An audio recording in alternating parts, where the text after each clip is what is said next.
Thank you. Actually, thanks for that, Bart. If I wasn't feeling so sick, I would give you a big hug. And you can come up and hug me anytime, but you do it at your own risk today, because I'm definitely got something. But like all teddy bears, I love to hug. And today, I want to hug you with an idea. And that's about engineering behavior. So I know that many of you in the room, you're coming from a wide range of backgrounds. There's a lot of different places that you've come to this particular topic from. And if you have control of the slides, I need you to advance them, I think, because they're not advancing. So you've come from many different backgrounds to this particular discussion. You may have come from games, you may have come from loyalty, you may have come from HR. And no matter what your background actually is, no matter how it is that you come to the discussion of gamification, you probably understand that you're now part of a community, a broader community of interest that has accomplished a lot of things. And interestingly, it's about the 5th year. We're very close to year 5 in the kind of contemporary history of gamification here right now. And here at year 5, we've had a number of achievements, a number of singular achievements. Principally among them, we have built some things as a community that are tremendous successes. So for example, Duolingo, which many of you know, which is an application that about 200 million people have used to learn languages with it, which has been a tremendous success. And we've also managed to take the subject of gamification to brand new areas that we didn't really think were possible before. So for example, we have brought gamification to the government. In Australia, the Australian Bureau of Statistics, and I know we have some people from Australia here, including Marigo, and she may talk about Run That Town, which the Australian Bureau of Statistics designed as a kind of SimCity simulation to help you understand how your city actually will run. And most importantly, probably with everything that we've done over the last 5 years, I think we see that just below the surface, the iceberg below the surface, the next generation of consumers and their parents really understand how gamification needs to be an integral part of everything that happens. And I think to understand that very clearly, one need only go to the top apps list on the iTunes store and check out what percentage of them are gamified, in particular in the education section. I mean, this is no small achievement, you guys. The idea that we would put gamification into learning is not a fait accompli. That is not a thing that was a given or a guarantee. And now, the top sellers, whether they're free or paid, by and large, include gamification, which is tremendous. But there's still work to be done. So I don't know about you, I don't know in your social circles, but I like cocktail parties. Mostly I'm there for the food. I'm not a big drinker, for those of you who know me. But nonetheless, I love cocktail parties. I like to meet new people. And one of the things that I've observed is that as I travel around and I meet new people, most people don't have any idea what gamification is. So people will be like, what do you do for a living? And I say, oh, I do gamification stuff. And they're like, oh, that sounds interesting. Gay what? And I'm like, well, okay, yes, I'm gay, but that's not the actual story. It's gamification, right? And we have to actually explain to people, what this actually means. So we nonetheless have a wide swath of the population that has no idea what we're talking about. We also continue to have the issue of people sponsoring projects who want a capital G game, even if it doesn't make sense. And now I'm calling this out, this game that was made for Bud Light. But there's tons of examples of these. You guys can see them, And many of you have worked on projects like this where a senior executive will say, I love games. Games are great. Let's make a marketing game. Let's make an HR game. And they have this idea already in their head. I showed it to you already, but SimCity, I think, is the most often copied kind of game in this space. And it's not a coincidence that I had Will Wright come and keynote G Summit a few years ago to kind of talk about this, but I feel like there's definitely this pattern, and it's something that many gamification practitioners have to fight against, right? It's hard to fight against this. But at the same time, the reality is, for all the things that we have done and all these cool things that we've built and all the challenges that we faced, the vast majority of the people that we're trying to help still need our help, okay? Like the education system as a whole, the university system, the high school system, it has barely changed in this 5-year period. And that's not a surprise, right? It's been around for hundreds or thousands of years. We wouldn't expect it to change overnight, but it's barely changed. The university experience today is exactly the same pretty much as far as gamification is concerned for the vast majority of students that it was before. And also, The world of work is still largely unchanged. So many of you work at companies or have worked on projects that have positively transformed the work experience for people around the world, but the vast majority of workers, I would say probably 99% of workers, are untouched by your efforts yet, and they still work in shitty, boring offices with shitty, boring people, okay? And the last piece of it, and this is the piece that I think is important to be aware of, the challenge of distraction and the effects of distraction have not gone down. One of my favorite stories, not that long ago in San Francisco, a crazy person got on a Muni train, which is a light rail train, subway train, got on a train and shot someone, okay? Crazy guy got on the train. They looked at the security camera footage of this shooting, and what they found was that for almost 10 minutes before the shooting, the guy had a gun out. People could have seen the gun. He was waving the gun around.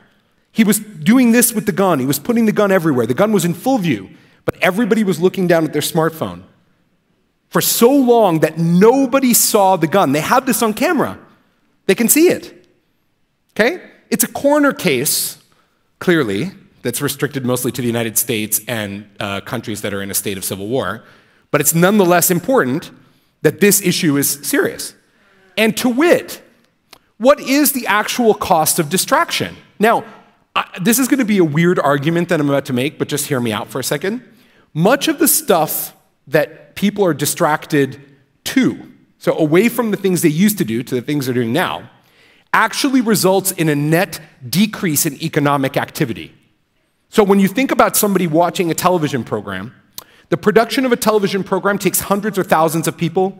It consumes a tremendous amount of resources and employs a ton of people, both on the advertising and on the creative and on the production and on the distribution side. And often the thing that people are distracted by is an app that was made by like 3 guys. Okay?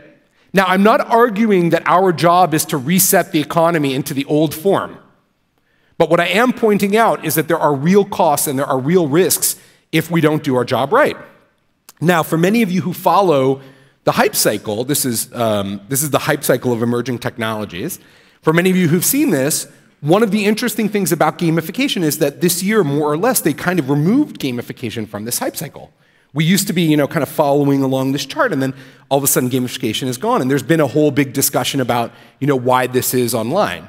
But one of the most important details about the transformation of gamification from a speculative thing to a practical thing is that now, in many categories, the use of gamification is a given.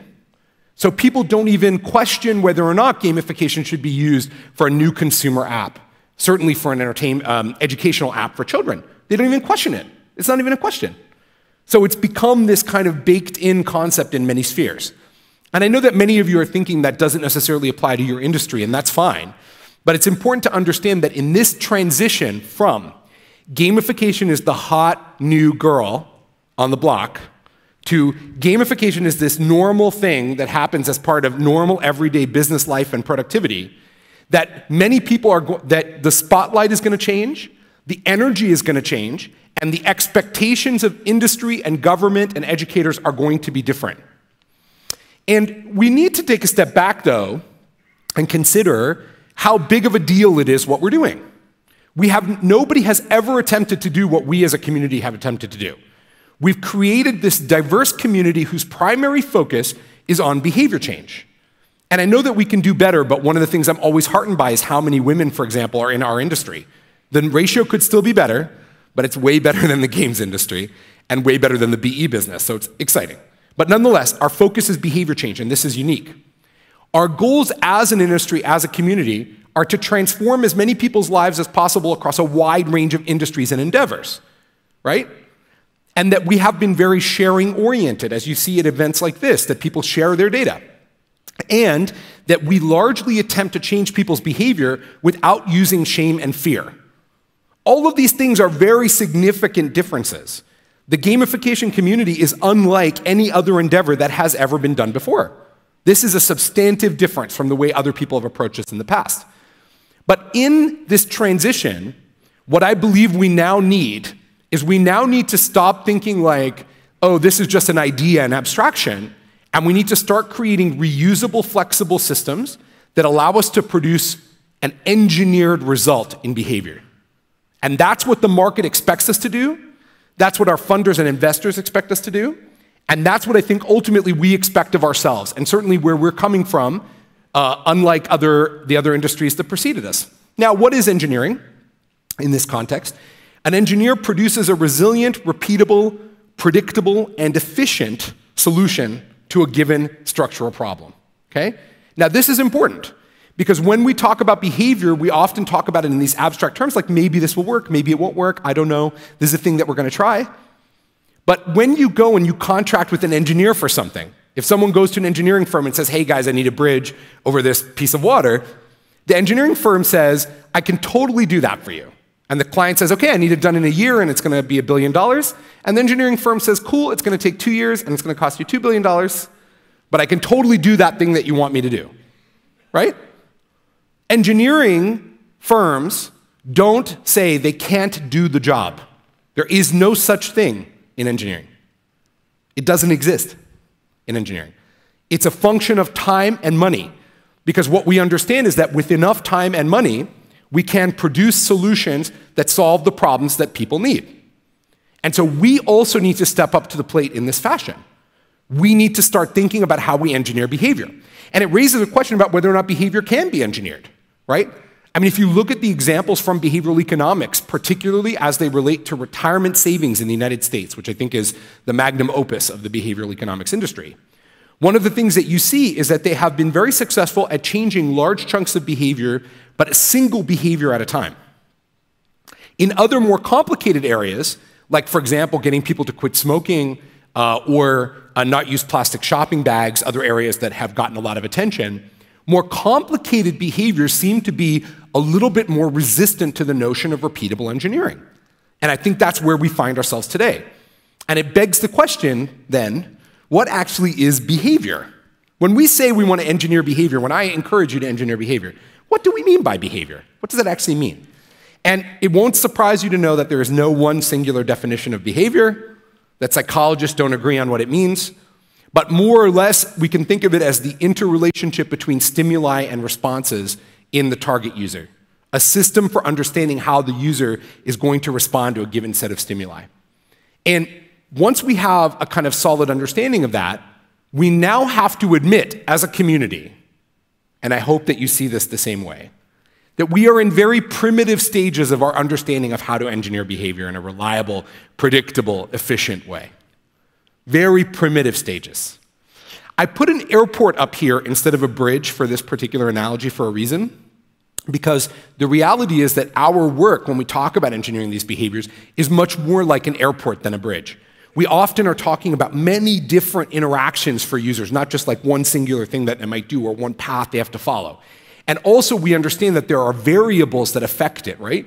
I understand that this is not exactly like building a bridge where everything is always known. But we need to get to the point as a community, and each one of you as a practitioner, I want to encourage you to think about how you get to that point. And so I've started to develop kind of a recipe for doing this, and I want to share with you kind of the thinking. This is how I work on projects. This is the sort of efficacy recipe for getting to a more predictable, engineering-oriented view of behavior. And the first one is that you follow established patterns of success. And I think all of you already know this. This is how our industry was formed. The idea is that you start with examples that work, and you take those examples and you use those as your start point for thinking about how you design. Then you extend those ideas by adding different modalities on top, because the reality is every scenario is different.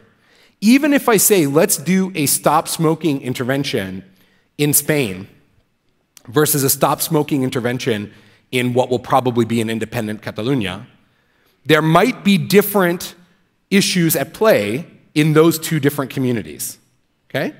There may be different considerations.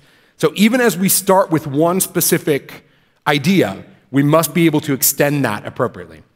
Every time we do it, we need to do this by testing a minimal subset of new behaviors at a time. One of the temptations, because most of our clients and our funders want us to do this, is to dump everything out there at once. And I really want to encourage you not to do that. Because when you dump everything out there at once, it's hard to tell what is working and what isn't working. And so just like in a social sciences context, it's better to isolate variables and test fewer variables on people rather than multiple variables on people when we're trying to change their behavior. I think we need to also understand that novelty and commitment are essential for the user. We need to deliver a new experience to users all the time. Novelty is not insignificant. Novelty is important. Feeling like something is new, and making sure that we get active commitment from our users and communication to our users at all stages. And that we need to design everything assuming that people have the best intentions, but they lack time and attention or knowledge to be able to do the thing that we want them to do. So think best actor kind of philosophy.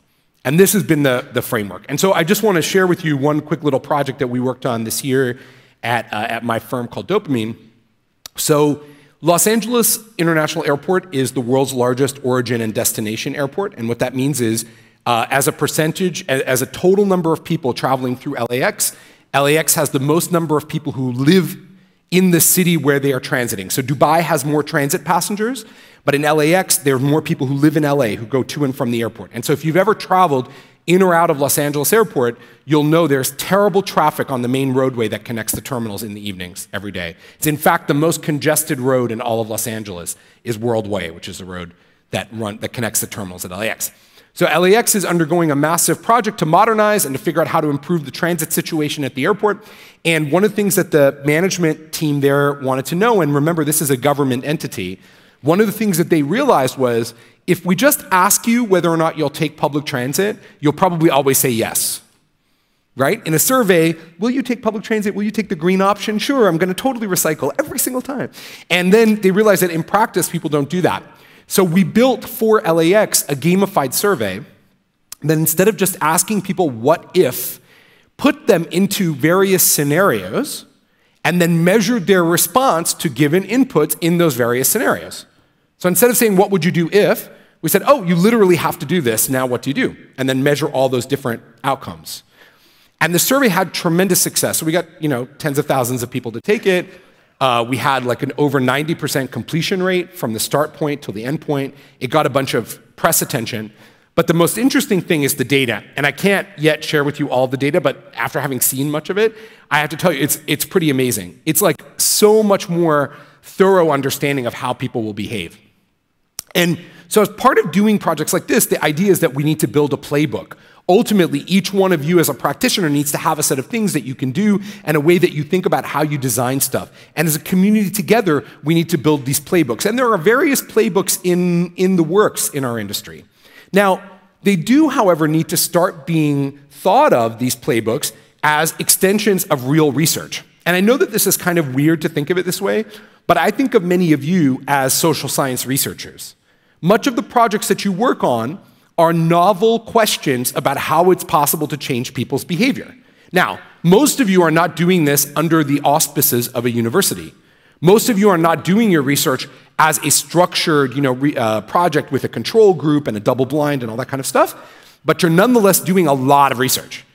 And in fact, I think if we measured new gamification concepts, if we treated them as research projects, we're generating more research than our underlying industries. We're definitely generating more research than behavioral econ. We're definitely generating more new insights and new research than games. And we're probably slowly but surely gaining, even on core psychology, around research. And so it's important that we start thinking of the work that we do as research projects, and we apply a layer of research thinking and data analysis to those through that prism. This is especially important because most of the behavior change things that exist in the world outside of what we do don't work very well. I don't know if you guys know this, I talk about it all the time, but like Alcoholics Anonymous, for example, it actually doesn't really work that well. Residential treatment for alcohol and drug abuse, the best case scenario in rehab is a 30% quit rate for people in rehab. That's as good as anyone has ever been able to do in a consistent way, which many people would say, oh, that's great because you're not drinking. But let's be honest, that number could be higher. And this is what people in society have to contend with. This is what we need to improve upon. Part of the reason what makes it so hard to be this engineering expert in behavior is that the human mind adapts to stimuli, right? It's not like when we build a bridge over a given body of water, we say, okay, how high can the water get? How big can an earthquake be? What kind of tsunamis might come? How many cars are going to go over it? And model all of those things. The human brain is in a constant state of habituation and adaptation. It takes stimuli and it turns the volume down on them. It moves forward. It finds this boring. It keeps wanting to do new things. So as a behavioral engineer, you also need to be able to think about what the action-reaction pattern will be from users, right? I didn't say this was going to be easy to become a behavioral engineer. I didn't say it was going to be easy. But the market demand for it is tremendous. Ultimately, I believe we need something like a GPS map for human behavior. We need to think of human behavior kind of like the human genome, in a way, and be able to map out all the different behaviors that people might engage in, perhaps down to a granular level for individual people based on their patterns in the past, but if not, like for groups of people, and be able to design interventions that specifically target those people and produce predictable outcomes that allow a system and a user to navigate that system in such a way that we get them to the destination that we need them to go. Now, across this community of people, I know you have the capability of doing this. I've met many of you, I've seen much of your work, I've read a lot of your work, I've played with a lot of the stuff that you've built, and I know from having seen it that you have the capability of doing this. You have the ability. And if you also understand that across the spectrum, across this 5 years, many people have come and gone from this industry, but all of them have left a significant mark on our understanding. And it's incumbent upon us, it's important, that we put our arms around all that data as we move into this next phase. So, just briefly, this is my entreaty to you. I think if you're going to be successful long-term doing gamification, I know you've thought a lot about player types for your users, but I want to turn that spotlight back on you for a second and ask, what type of gamifier are you? What types of things turn you on? I just put a few types up here of people that I know from this industry. The idealist, the person who's trying to change the world. The opportunist, the person who sees timing and personal opportunity. The utilitarian, which is the person who just says this is the best, cheapest way to solve this problem. And the gamist, which is always my favorite type, is the person who just loves games and wants to gamify everything just because games are awesome. Okay? But there are many different types. And each one of you may be one of these types, or you may think about your type in different ways. But the reason why I want you to think about this is as follows. To make this industrial transition from the hot new girl on the street, gamification is a cool, shiny new object that we think might be able to do what people have said it's going to do. 2, behavioral engineering, which is predictable, efficient, reliable, repeatable, right? To make the transition from one to the other, you're going to fail at a bunch of stuff. It's going to be challenging. You're going to need to push harder than simply taking on projects that are just fun and interesting. You might need to turn stuff down when that CEO says, I want a clone of SimCity to do this project because that isn't going to work, and you know it. You're going to need to focus on making these things work. And I think if you can connect all of those dots, if you can bring that kind of rigor and that kind of structure, that kind of engineering thinking to your work, I think the abilities of what people in this room are capable of doing are limitless. And let me just say, the future absolutely depends on it. Thank you.